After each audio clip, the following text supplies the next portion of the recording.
ఆడవాళ్ళు వాళ్ళకి వాళ్ళు ఎలా డయాగ్నోస్ చేసుకోవాలి? నాకు వెరికోజ్ వెయిన్స్ ఉంది అనేది. సో మనకి సిమ్టమ్స్ ఉంటాయి. ప్లస్ మనకి ఓకే. విజిబిలిటీ ఉంటాయి. హుహు. సిమ్టమ్స్ అంటే లైక్ ఎక్కువసేపు నిలబడుకున్న పెయిన్స్ రావడము, నైట్ పడుకునేటప్పుడు మజిల్ క్రాంప్స్ రావడము. అంటే మోకాళ్ళ దగ్గరనా? లేకపోతే ఎక్కడ కాఫ్ వస్తది? మజిల్ దగ్గర వస్తుంది. కాఫ్ మజిల్ గాని, తొడల దగ్గర గాని. So night okay. మనం పడుకున్నప్పుడు మనకి చీమలు పారుతున్నట్టు, క్రాంప్స్ అంటే మనకి ఎవరో పట్టి హ్మ్. లాగేస్తున్నట్టు. హ్మ్. హ్మ్. సో ఇవి సిమ్టమ్స్.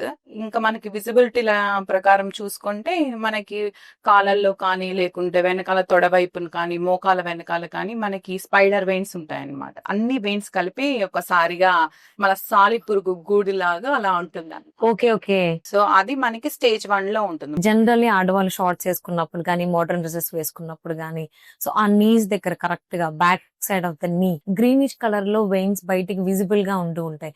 వాటిని కూడా మనం వెరికోజ్ వెయిన్స్ లానే క్యాలిక్యులేట్ చేసుకోవాలా? లేకపోతే వెరికోజ్ వెయిన్స్‌కి వాటికి అసలు సంబంధం లేదా? సో వాటిని కూడా మనం వారికోస్ వెయిన్స్ గానే మనం కేటగిరీస్ చేసుకోవాలి. Okay. A to C classification లో మనకి క్లినికల్ గా చూసుకుంటే స్టేజ్ 1 లో మనకి స్పైడర్ వారికోస్ వెయిన్స్ ఉంటాయి. ఓకే. సో స్టేజ్ 2కి వెళ్ళేసరికి అది వారికోస్ వెయిన్స్ అవుతుంది. స్టేజ్ 3కి వెళ్ళేసరికి స్వెల్లింగ్ వస్తుంది. ఓహ్! 4 అయితే మనకి స్కిన్ చేంజెస్ గానీ, 5 అయితే అల్సర్ పడి మానిపోవడం, 6th అయితే ఆ అల్సర్ అలాగే ప్రొలాంగ్ అవ్వడం. సో ఇవి స్టేజెస్ ఉంటాయన్నమాట.